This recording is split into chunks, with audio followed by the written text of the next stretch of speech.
Classes with आदर्श में आपका स्वागत है। आज हम लोग कुछ इम्पोर्टेंट पॉलिटी PYQs पे बात करेंगे जो आगामी परीक्षाओं के लिए अत्यंत महत्वपूर्ण है, जैसे कि UPPSC की प्री परीक्षा हो गई है, RO का एग्ज़ाम हो गया, या BPSC की 70वीं परीक्षा हो गई। जो एकल दिवसीय जो परीक्षाएं हैं जिसमें PYQs पूछे जाते हैं, जिसमें MCQs के माध्यम से एग्ज़ाम होता है, तो एक दिवसीय परीक्षाओं के दृष्टिगत कुछ महत्वपूर्ण क्वेश्चंस को छांट कर लाया हूं, तो उनके विषय पर हम लोग बात करेंगे, उनको डिस्कस करेंगे। आइए बात करते हैं। क्वेश्चन नंबर 1 दिया गया है कि निम्न कथनों पर विचार कीजिए। दो कथन दिए गए हैं, दोनों पर आपको विचार करना है और दोनों में से कौन से कथन सत्य हैं वो आपको चूज करने हैं।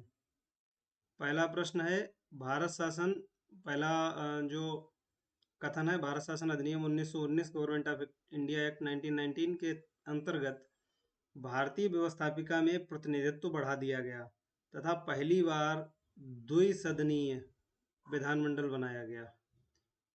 दूसरा जो कथन है, भारत शासन अधिनियम 1935 में यह प्रस्ताव था कि भारतीय प्रांतों एवं रियासतों को मिलाकर एक संघ की स्थापना की जाएगी। अब आपको इन दोनों कथनों को पढ़ने के बाद में ये बताना है कि इनमें से कौन से कथन सही हैं या हैं, दोनों कथन सही हैं या एक कथन सही है। तो अगर आपने 1919 का भारत शासन अधिनियम पढ़ा है तो उसमें आपको मालूम ही होगा कि 1919 के भारत शासन अधिनियम में द्विसदनीय विधानमंडल की व्यवस्था की गई थी।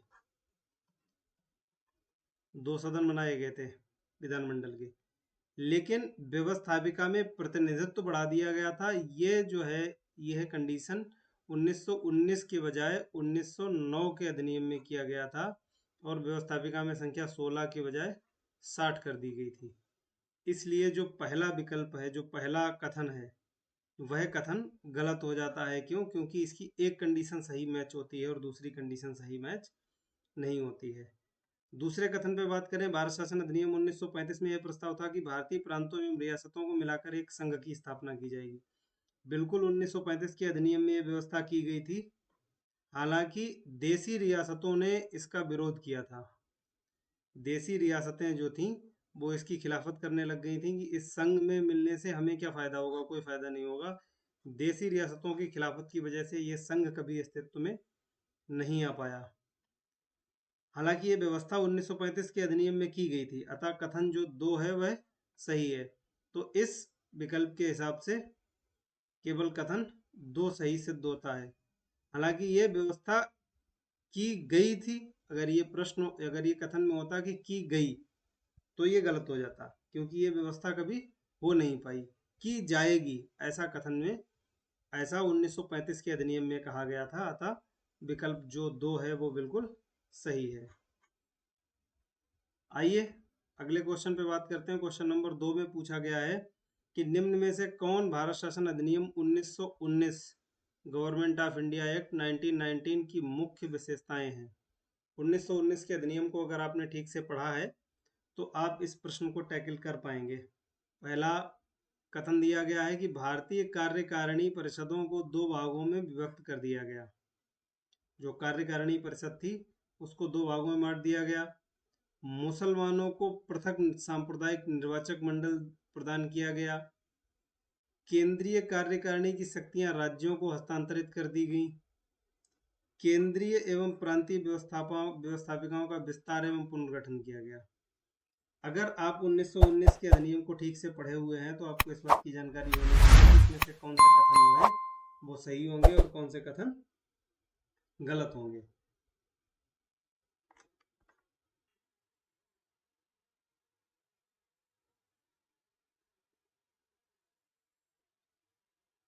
प्रांतीय कार्यकारिणी परिषदों को 2 भागों में विभक्त किया गया, ये कथन सही है, क्योंकि वहां पे जो कार्यकारिणी परिषद थी उसको 2 भागों में बांटा गया था। द्वैध शासन इसमें लागू किया गया था। 1919 के अधिनियम के माध्यम से ही पहली बार डायरकी द्वैध शासन लागू किया गया। दूसरा, मुसलमानों को पृथक निर्वाचक मंडल प्रदान किया गया। मुसलमानों को जो पृथक निर्वाचक मंडल प्रदान किया गया था वह 1919 के अधिनियम में नहीं, वह 1909 के अधिनियम के माध्यम से पृथक निर्वाचक मंडल मुस्लिमों को प्रदान किया गया था, अतः ये विकल्प जो है वह गलत हो जाता है। केंद्रीय कार्यकारिणी की शक्तियां राज्यों को हस्तांतरित कर दी गई, ये भी बिल्कुल ठीक है। केंद्रीय कार्यकारिणी की जो कुछ शक्तियां थी वो राज्यों को दी गई थी, और इस अधिनियम को उत्तरदायी उत्तरदायी सरकार के नाम से लाया गया था, कि हम भारतीयों को उत्तरदायी सरकार दे रहे हैं। इस उत्तरदायी सरकार के नाम पर ही जो केंद्रीय कुछ शक्तियां थी वो राज्यों को हस्तांतरित की गई थी। केंद्रीय एवं प्रांतीय व्यवस्थापिकाओं का विस्तार एवं पुनर्गठन किया गया। बिल्कुल, केंद्रीय और प्रांतीय व्यवस्थापिकाओं का विस्तार भी किया गया था और इनका पुनर्गठन भी किया गया था, अर्थात विकल्प नंबर डी, सॉरी, हाँ, विकल्प नंबर डी सही हो जाता है। क्वेश्चन नंबर कथन नंबर 1, कथन नंबर 3 और कथन नंबर 4, ये तीनों ही सही हैं, और कथन नंबर 2 गलत है। इसको आप इस तरीके से भी टैकल कर सकते हैं, अगर आपने ये विकल्प अगर आप ठीक से पढ़ें और इसमें आप देखें कि जो विकल्प नंबर 2 है, कथन नंबर 2 है, वह गलत है, तो आप 2 नंबर देख लीजिए कौन कौन से विकल्प में है। ए में भी 2 नंबर है तो ये भी गलत हो जाता है, बी वाले में भी 2 नंबर है, ये भी गलत हो जाता है, सी वाले में भी 2 नंबर है तो ये भी गलत हो जाता है। यानी कि जो हमारा शेष विकल्प बचता है वह केवल डी बचता है। इसे हम बोलते हैं एलिमिनेशन मेथड। क्वेश्चन नंबर 3 पे बात करें तो क्वेश्चन नंबर 3 में दिया गया है कि भारत में निम्न कथनों पर विचार कीजिए। पहला कथन है, भारत में पहली बार 1926 में ली आयोग की अनुशंसा पर लोक सेवा आयोग की स्थापना की गई। और दूसरा जो कथन है वह दिया गया है कि भारत शासन अधिनियम 1935 में संघीय एवं प्रांतीय दोनों स्तरों पर लोक सेवा आयोगों की स्थापना का प्रावधान था। अगर आपने 1935 का अधिनियम पढ़ा है और 1919 का अधिनियम पढ़ा है ठीक से, तो आपको दोनों के विषय में जानकारी होगी कि 1926 में एक ली आयोग आया था, और इस ली आयोग की स्थापना इसीलिए की गई थी कि ये प्रतियोगी परीक्षाओं की व्यवस्था कर सके, कि जो अब लोक सेवकों की भर्ती होगी वह प्रतियोगी परीक्षा के माध्यम से की जाएगी। हालांकि ऐसी प्रतियोगी परीक्षा की चर्चा सबसे पहले 1834 ईस्वी में जो लॉर्ड मैकाले था, उस लॉर्ड मैकाले ने सबसे पहले इस बात की व्यवस्था की थी कि जो सिविल सेवक हैं उनकी जो भर्ती की जानी चाहिए वह प्रतियोगी परीक्षाओं के माध्यम से की जानी चाहिए। अतः जो पहला कथन है वह बिल्कुल सही है। दूसरा कथन है, भारत शासन अधिनियम 1935 में संघीय एवं प्रांतीय दोनों स्तरों पर लोक सेवा आयोगों की स्थापना का प्रावधान था। बिल्कुल सही है। 1935 में जो संघीय और प्रांतीय दोनों स्तरों पर लोक सेवा आयोग की स्थापना का प्रबंध किया गया था, वह किसके माध्यम से किया गया था? 1935 के भारत शासन अधिनियम के माध्यम से। अतः इनमें से सत्य कथन पूछ रहा है तो पहला और दूसरा दोनों कथन सत्य हैं।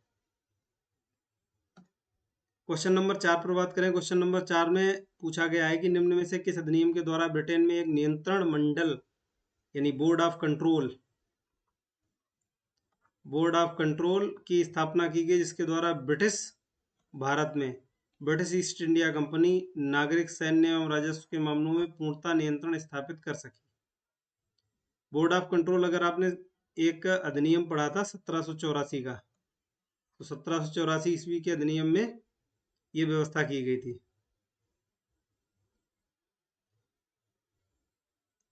इसमें देखो यहाँ पे टाइपिंग मिस्टेक है, 1984 टाइप हो गया है, पिट्स इंडिया एक्ट, और ये 1784 में आया था। तो 1784 के पिट्स इंडिया एक्ट के माध्यम से ये व्यवस्था की गई थी बोर्ड ऑफ कंट्रोल की। और इसमें जो राजस्व का साधन और राजस्व और प्रशासनिक मामले दोनों अलग अलग कर दिए गए थे। बोर्ड ऑफ कंट्रोल और कोर्ट ऑफ डायरेक्टर्स, दो व्यवस्थाएं की गई थी इसके माध्यम से, कि कोर्ट ऑफ डायरेक्टर्स की और बोर्ड ऑफ कंट्रोल की। एक जो है प्रशासनिक मामलों को देखेगा और दूसरा देखेगा राजस्व मामलों को, व्यापारिक मामलों को। प्रश्न नंबर 5 दिया गया है, सूची 1 को सूची 2 से सुमेलित कीजिए तथा नीचे दिए गए कूटों की सहायता से सही उत्तर का चयन कीजिए।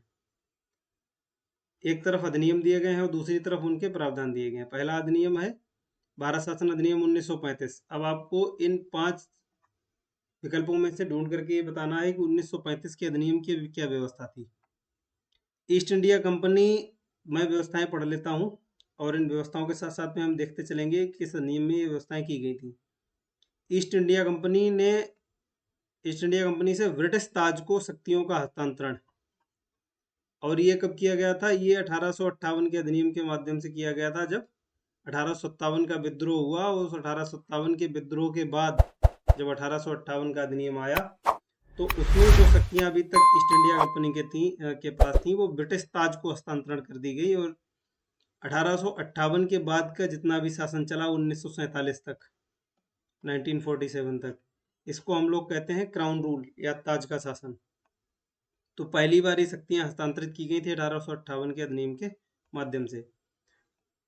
दूसरा इसमें दिया गया भारत को औपनिवेशिक राज्य का दर्जा। भारत को औपनिवेशिक राज्य का दर्जा कभी नहीं दिया जा सका। हालांकि डोमिनियन स्टेट का दर्जा 1947 के अधिनियम के बाद में, जब भारत स्वतंत्र हो गया उसके बाद में, वह 1950 तक डोमिनियन स्टेट के दर्जे के रूप में रहा, लेकिन ये किसी अधिनियम के माध्यम से ऐसी व्यवस्था नहीं की गई। प्रांतीय स्वायत्तता का शुभारंभ, कि राज्यों को कुछ न कुछ थोड़ी बहुत स्वायत्तता दी गई। राज्यों में द्वैध शासन का शुभारंभ, और मुसलमानों के लिए पृथक निर्वाचक मंडल। मुसलमानों के लिए पृथक निर्वाचक मंडल किया गया 1909 के अधिनियम के माध्यम से। प्रांतीय स्वायत्तता का प्रारंभ किया गया 1935 के अधिनियम के माध्यम से, और 1919 के अधिनियम के माध्यम से राज्यों में द्वैध शासन की व्यवस्था की गई। इस स्थिति में 1858 का जो अधिनियम था, उसने ईस्ट इंडिया कंपनी से जो शक्तियां लेकर थी वो ताज को हस्तांतरित कर देंगी। तो हम विकल्प को देखेंगे, डी वाले का ऑप्शन 1 है, तो इसमें से 3 में डी का 1 है।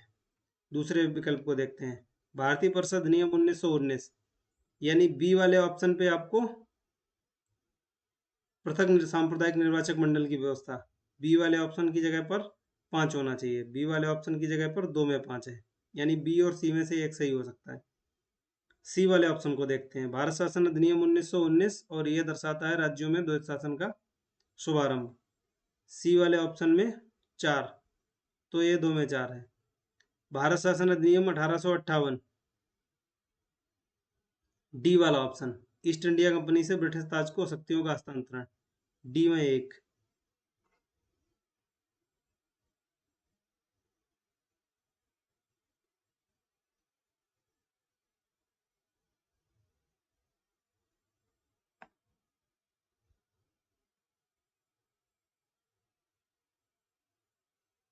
विकल्प बी, अगर इन हम सभी ऑप्शंस को ठीक देखेंगे तो विकल्प बी हमारा सबसे सुइटेबल ऑप्शन बनता आता है। इसमें विकल्प बी सही है। अगले क्वेश्चन को हम देखें, इसमें दिया गया है, निम्न में से किस अधिनियम के द्वारा प्रांतों में आंशिक उत्तरदायी सरकार की स्थापना की गई। प्रांतों में आंशिक उत्तरदायी सरकार, अभी मैं पिछले क्वेश्चन को टैकल करते वक्त ये चीज बता चुका हूं। 1919 का जो अधिनियम आया था उसमें उत्तरदायी सरकार की व्यवस्था ही की गई थी, कि हम आपको उत्तरदायी सरकार दे रहे हैं, क्योंकि भारतीय जो है वो लगातार रिस्पॉन्सिबल गवर्नमेंट की मांग कर रहे थे, प्रशासन में भारतीयों की भागीदारी की मांग कर रहे थे। इस दृष्टिकोण से गवर्नमेंट जो है 1919 का भारत शासन अधिनियम लाई, और इसको उत्तरदायी सरकार के नाम से जाना गया। हालांकि इसको दूसरा नाम मॉन्टेग्यू चेम्सफोर्ड सुधार के नाम से भी जाना जाता है। ये क्वेश्चन भी अक्सर पूछ लिया जाता है, मॉन्टेग्यू चेम्सफोर्ड सुधार किसे कहते हैं। कौन सा अधिनियम मॉन्टेग्यू चेम्सफोर्ड सुधार के नाम से आया, तो वह आया था 1919 का भारत शासन अधिनियम।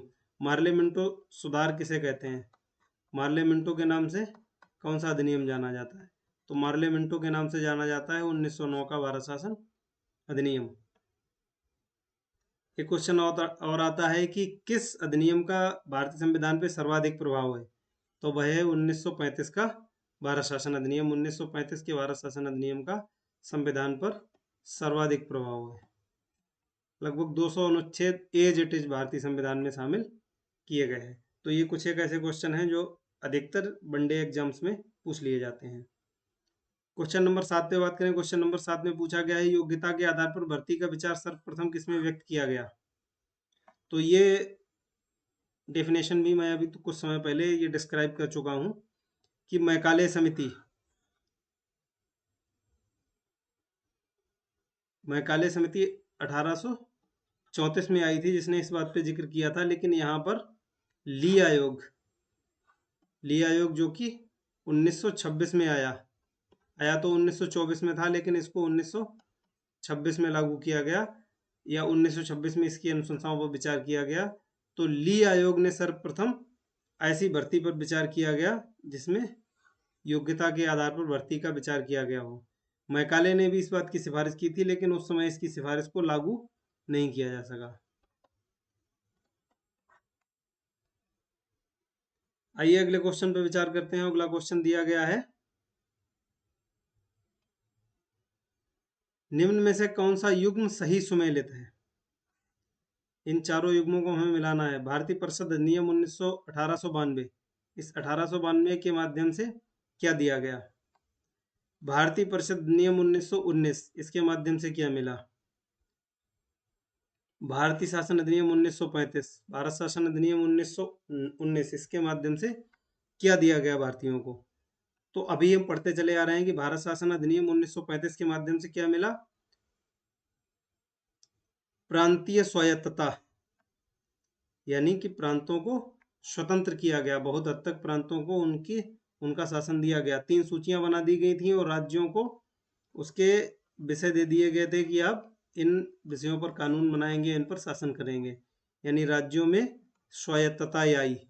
किसके माध्यम से आई? 1935 के भारत शासन अधिनियम के माध्यम से। 1919 का भारत शासन अधिनियम, 1919 के भारत शासन अधिनियम के माध्यम से आपको उत्तरदायी सरकार की व्यवस्था की गई।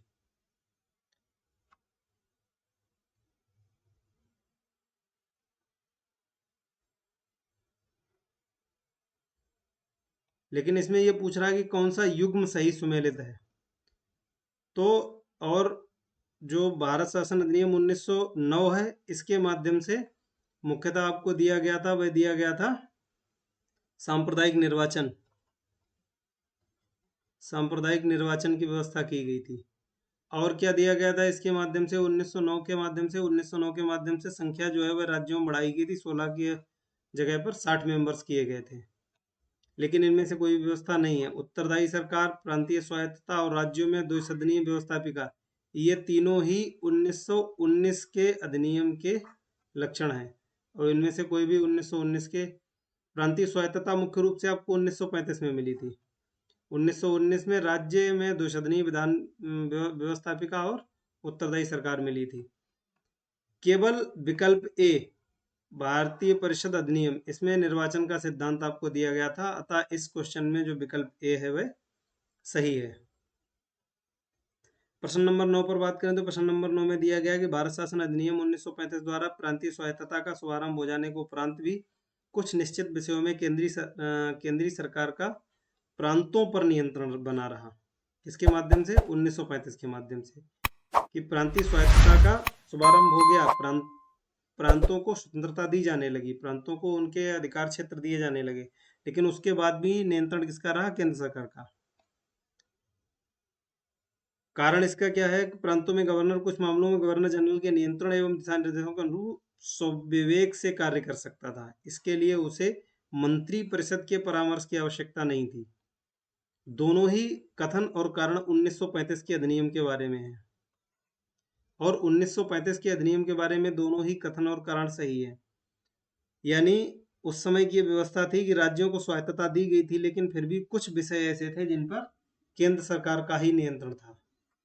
जैसे संचार हो गया, सूचना हो गई, और गृह मामलों में भी कई मामले थे। ठीक है, तो कुछ मामले ऐसे थे जैसे शिक्षा हो गई, कृषि हो गया। इन सब मामलों को छोड़ करके स्वास्थ्य हो गया, बाकी सारे मामले केंद्र सरकार के पास ही थे, और केंद्र सरकार राज्यों को दिशा निर्देश दे सकती थी। अतः कथन जो है वह बिल्कुल सही है। और कारण क्या है कि इसके लिए उसे मंत्रिपरिषद की आवश्यकता नहीं थी, गवर्नर जनरल के हाथों में ही सारी चीजें थी। ये भी बिल्कुल सही है। जो अवशेष शक्तियां थी वो भी गवर्नर जनरल के पास थी, और इस बात का मुस्लिम लीग ने खासा विरोध किया था। यानी गवर्नर जनरल जो था वही उस समय सत्ता में था, वही मुख्य रूप से उस समय पावर में था। तो कथन और कारण दोनों सही है, और ये इसकी सही व्याख्या है, अतः विकल्प ए सही है। क्वेश्चन नंबर 10 पे बात करें। क्वेश्चन नंबर 10 में बताया गया कि भारत शासन अधिनियम 1935 द्वारा स्थापित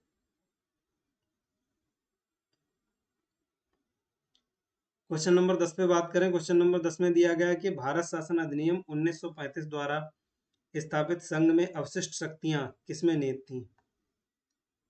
जो अवशिष्ट शक्तियां थीं, अभी अभी मैंने इसकी एक्सप्लेनेशन दी है। भारत शासन अधिनियम 1935 द्वारा जो अधिनियम आया, उसमें जो संघ बनाया गया था, उसकी अवशिष्ट शक्तियां जो थीं वह किसमें निहित थीं? संघीय व्यवस्थापिका में, प्रांतीय व्यवस्थापिका में, गवर्नर जनरल में या प्रांतीय गवर्नर में? तो अभी मैंने इसकी व्याख्या दी है और वह है गवर्नर जनरल। जो अवशेष शक्तियां थीं, जो किसी भी सूची, राज्य सूची, केंद्र सूची या समवर्ती सूची में नहीं थी, वह अवशेष शक्तियां केंद्र में थी, और केंद्र में भी किसमें थी? गवर्नर जनरल के पास थी। तो ये थे कुछ महत्वपूर्ण 10 क्वेश्चंस। अगर आपको ये वीडियो पसंद आई हो तो आप इसको लाइक करिएगा, कमेंट में कमेंट करके फीडबैक देना ना भूलिएगा, और अगर आपको ये यूजफुल लगा हो तो आप चैनल को सब्सक्राइब करना ना भूलें। इससे मिलता है बहुत ही हिम्मत, बहुत ही बल। धन्यवाद।